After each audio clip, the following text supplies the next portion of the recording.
starting a new life in a new country. I mean, it's a lot. Right. Everything's different, and learning a new language. It can feel like climbing a mountain, you know? Yeah, it's a big transition. Yeah. And you know what? You might even feel a little embarrassed, maybe even a little shy about your English skills, like you're somehow behind. Right. But you know what? Trust me. Everyone learns at their own pace, and your journey is just as valuable as anyone else's. Absolutely. And today, we're going to explore something fascinating, really, really fascinating, about how our minds work. It might surprise you. Have you ever noticed, that little voice in your head? Oh, yeah. The one that seems to narrate your thoughts. We call that an inner monologue. But here's the thing. Not everyone has one. Not everyone experiences that. That's right. Yeah. We often just kind of assume that everyone thinks the same way that we do. Right. But research suggests that only about 30 to 50% of people regularly have these inner monologues. This research comes from psychologist Russell Hurlburt. Wait. So some people don't have that constant chatter in their minds. I mean, I can barely imagine that. Mine's always going, especially when I'm trying to remember new English words. That's funny. Right. But yeah, it's true. It can lead to some pretty funny assumptions, too. There's this anecdote, and it's in a Psychology Today article that we'll be taking a look at today. And it's about a student who's wearing a firefighter outfit. And someone sees this student, right? And they remark, "Those Western people, they just think all the time."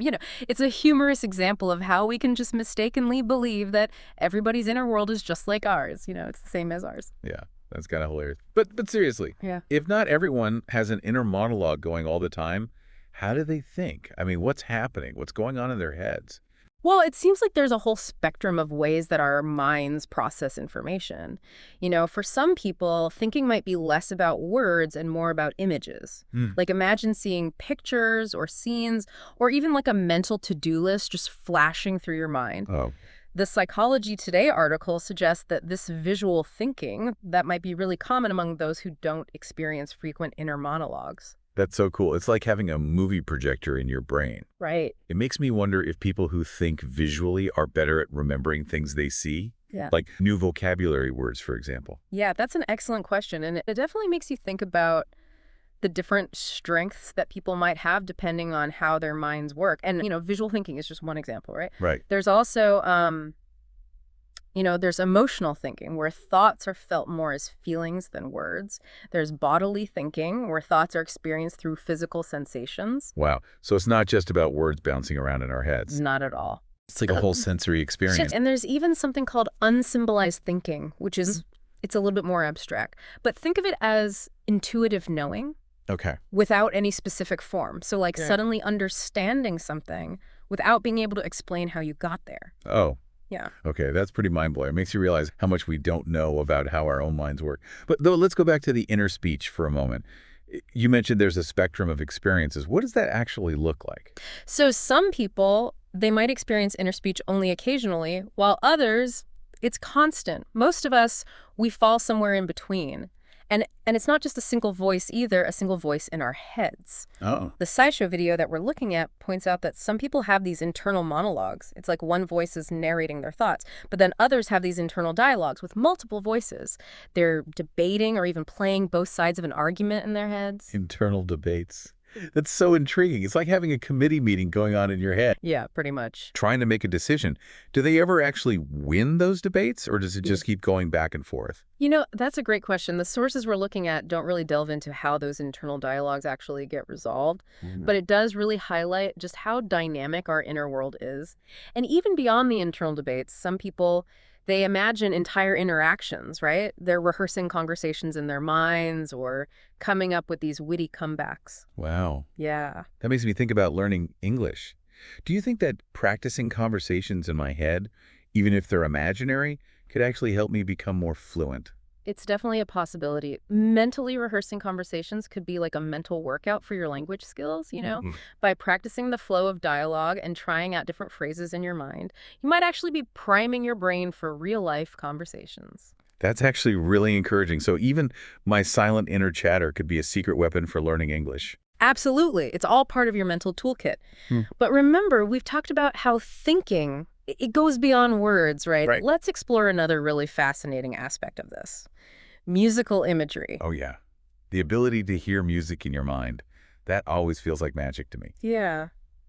It is pretty amazing. And it's a common experience even if we don't always really realize it, you know?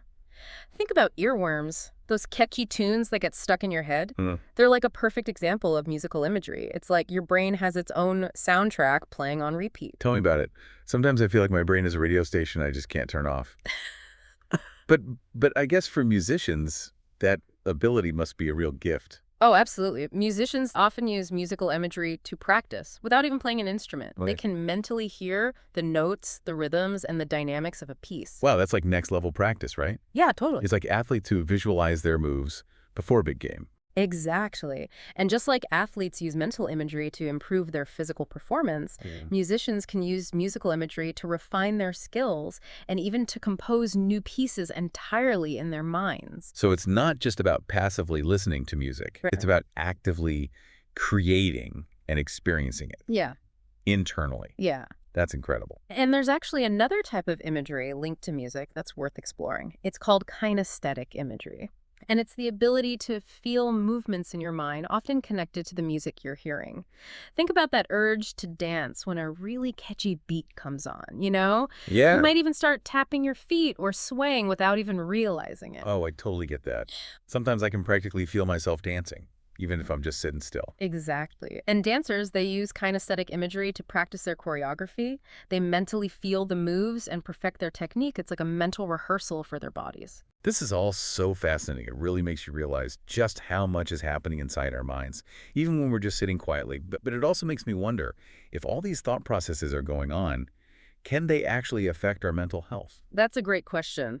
And it's an important one to consider because while our inner world can be a source of creativity and learning, it can also impact our emotional well-being. You know, as someone who's learning a new language in a new country, sometimes those inner voices can be pretty tough, especially when I make mistakes or I feel like I'm not progressing fast enough. That's totally understandable. You know, it's natural to feel those pressures when you're stepping outside of your comfort zone and you're facing new challenges.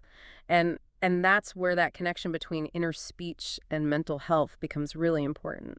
So what can we do about it? How can we make sure that our inner world is a supportive place, especially when we're trying to learn and grow? Well, first, it's important to just be aware, right? Be aware of what's actually happening inside our minds. Are those internal voices that we're hearing? Are they encouraging and supportive? Or are they filled with self-criticism and doubt? Yeah, that's a good point. Sometimes it feels like my inner critic is a lot louder than my inner cheerleader. The SciShow video we were talking about, Yeah. it talks about how negative self-talk, that inner voice that constantly puts us down, Yeah. is linked to anxiety and depression. And this can be especially challenging for language learners who might already be feeling insecure about their skills. I can definitely relate to that. It's like that inner critic keeps telling me I'm not good enough or I'll never be fluent. Right, and that's where it's so crucial to challenge those negative thoughts and to replace them with more positive and more realistic ones. Remember, everyone makes mistakes when they're learning something new, you know? It's just part of the process. So how can we actually change those negative thought patterns? It feels like they can just become so ingrained. Well, it takes practice, but it's definitely possible. Okay. One thing that can help is becoming more aware of your self-talk. Just notice those negative thoughts as they arise, and then gently challenge them. Ask yourself, is this thought really true? Is there maybe another way to look at this situation? I like that idea of gently challenging those thoughts. Yeah. It's like having a conversation with that inner critic and just saying, hey, wait a minute, that's not fair. And sometimes it can even be helpful to imagine that you're talking to a friend who is struggling with the same issue. What would you say to them? Would you be harsh and critical, or would you be kind and encouraging? I would definitely be kind and encouraging. Exactly. I would remind them of their strengths and how far they've come. Exactly. So try extending that same kindness and that same compassion to yourself. Your inner world deserves just as much love and support as your outer world. This has been such an insightful conversation already. It's amazing to think about how much is happening beneath the surface of our awareness and how those inner processes, how they can affect everything from our language learning to our mental well-being. But I'm curious to learn more about how our inner world connects to our understanding of other people. How does that work? That's a fantastic question, and it's a perfect segue into the next part of our deep dive. We were talking about how the way we think can really affect our mental health, which is something I know a lot of us can relate to, especially when we're in a new country trying to learn a new language. But You were about to explain how our inner world is also connected to how we understand other people, and that sounds really interesting.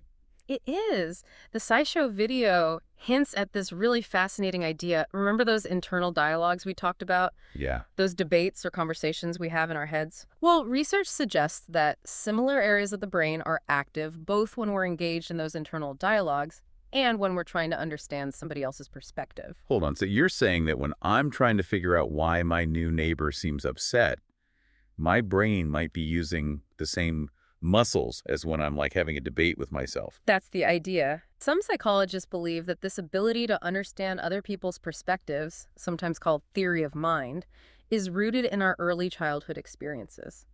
Imagine a parent patiently talking a child through a problem, right? Helping them to see different viewpoints. As we grow, those external dialogues, they gradually become internalized, forming the basis of our inner speech and our capacity for empathy. That makes a lot of sense. It's like we're carrying those early conversations with us, using them as a guide to navigate the social world. Exactly. And this could be especially relevant for language learners. Think about it. As you immerse yourself in a new culture, you're constantly encountering new perspectives and ways of thinking and ways of expressing emotions. So the more we practice understanding others, both internally through those inner dialogues and externally by interacting with people from different cultures, the better we become at building relationships. That's a great way to put it. It's like exercising a muscle. The more you use it, the stronger it gets. And this applies to both language learning and social skills. By being open to new perspectives and practicing empathy, you're building a bridge to connect with people from different backgrounds. This is also fascinating, but it also makes me wonder, if our inner speech is so important for understanding others, what about people who don't experience it as often? Do they struggle to connect with other people? That's a really important question, and it's something that researchers are still exploring. But it's important to remember that thinking goes beyond words, as we discussed earlier. People who don't have frequent inner monologues might rely more on other forms of thinking, like visual or emotional thinking, to understand others. So it's not necessarily disadvantage. Right. It's just a different way of approaching the same challenge. Exactly. And it highlights the incredible diversity of the human mind. There's no one right way to think or to learn or to connect with others. What matters is finding what works best for you. I love that message. It's so easy to compare ourselves to others, especially when we're learning a new language. But hearing that there are so many different ways of thinking and learning is really encouraging. Absolutely. Embrace your unique way of thinking and don't be afraid to experiment with different approaches. You might be surprised by what you discover about yourself and your abilities. Speaking of discovering new things about ourselves, I'm curious about something you mentioned earlier. You said that the way we think can actually change over time. Can you explain that a bit more? Of course. We often think of our minds as fixed, but they're actually incredibly adaptable. In one of the sources we're looking at, a Vlogbrothers video featuring Hank Green, he shares a personal experience that really illustrates this point. He vividly remembers having this constant inner monologue in high school and college. But now, he describes his thinking as more conceptual, with thoughts appearing as sticky bubbles rather than strings of words. Wow, that's fascinating. So even something as fundamental as our inner monologue isn't set in stone. It can shift and evolve as we learn and grow and experience new things. Precisely. And that brings us back to you, our listeners. As you immerse yourselves in a new language and culture, you might find that your own thinking processes change as well. Perhaps you'll start thinking more visually, incorporating images and symbols from your new surroundings. Or maybe you'll notice your inner speech becoming more frequent or more complex as you navigate new social situations. That's really encouraging. It's like we're on a lifelong journey of self-discovery, and learning a new language can actually be a catalyst for expanding our minds and exploring new ways of thinking. Exactly. It's an opportunity to stretch those mental muscles and discover hidden strengths and talents you never knew you had. So what advice would you give to our listeners who are feeling a bit overwhelmed by all this new information about how their minds work? The most important thing is to be patient with yourself. Learning a new language and adapting to a new culture are already challenging enough. Don't put extra pressure on yourself to change the way you think overnight. Instead, just focus on becoming more aware of your own thought processes. Notice those inner voices, those images, those feelings, and those sensations. Embrace the diversity of your mental landscape and trust that your mind is constantly adapting and evolving to meet the challenges you face. That's great advice. It's a reminder that learning is a journey, not a destination. And it's a journey that's unique for each of us. Absolutely. And As you continue on this journey of language learning, remember that your individual way of thinking is a valuable asset. It's what makes you you. This has been such an enlightening conversation. We've gone from the inner workings of our minds to the complexities of cross-cultural communication. But there's one more piece of the puzzle I'd like to explore. We've talked a lot about how our inner world affects how we understand others. But how does it affect how we express ourselves, especially when we're learning a new language? That's a brilliant question, and it's a perfect way to wrap up our deep dive. After all, communication is a two-way street. It's not just about understanding others, it's also about sharing our own thoughts and feelings. And that's where the connection between our inner world and our language skills becomes even more crucial. And I'm really excited to delve into this final piece of the puzzle. We've been talking about how our inner world, all those thoughts and images and feelings that we experience, they can really shape our ability to understand other people, especially in a new culture. But now I'm kind of curious about the flip side of that. How does our inner world actually influence how we express ourselves, especially when we're still learning a new language? Yeah, that's a great question. And it brings us to like the heart of communication, really. It's Yeah. not enough to just understand others. We also need to be able to articulate our own thoughts and feelings, and to do that clearly and confidently. Yeah, I could definitely relate to that. Sometimes I know what I want to say in English, but the words, they just get stuck. It's like my inner monologue is speaking a different language than my mouth. I think a lot of language learners experience that. It's like there's this translator in our brains working overtime, trying to bridge the gap between our thoughts and the words that we need to use to express them. And this is where understanding the different ways that we think can be really helpful. So if someone thinks more visually, for example, might they struggle to find the right words because their thoughts aren't naturally in like a verbal format? That's definitely a possibility. For visual thinkers, it might be helpful to try incorporating more visual aids into their language learning. Things like flashcards with pictures, or even mentally associating new words with images. That could help bridge that gap between thought and speech. That makes sense. It's like giving your brain a visual anchor for those new words. Exactly. And for those who think more emotionally, focusing on the feelings associated with those new words and phrases might help them stick better. So it's all about finding strategies that align with our individual thinking styles. Precisely. And it's not just about individual words, right? It's also about how we structure our thoughts, how we express ourselves in this new language. So someone with a strong inner monologue, for example, they might find it easier to form complete sentences and express complex ideas. But someone who thinks more visually might kind of gravitate towards shorter phrases or even nonverbal communication. Yeah, that's a really insightful observation. It really highlights the fact that there's no one right way to communicate, even within the same language. I'm starting to see how understanding all these different thinking styles can be incredibly helpful, really helpful for language learners. It's like having a whole new toolkit for approaching the challenge of learning to express yourself in this new way. Exactly. And remember, it's a journey, it's not a race. Be patient with yourself, experiment with different approaches, and celebrate your progress along the way. Every step that you take towards fluency, it's a victory, no matter how small it may seem. This has been such an eye-opening conversation. We've gone from those silent voices in our heads to the ways we connect with others and express ourselves in a new language. But before we wrap up, I'd love to leave our listeners with something to really think about. In one of our sources, the Log Brothers video, Hank Green, he poses this really intriguing question.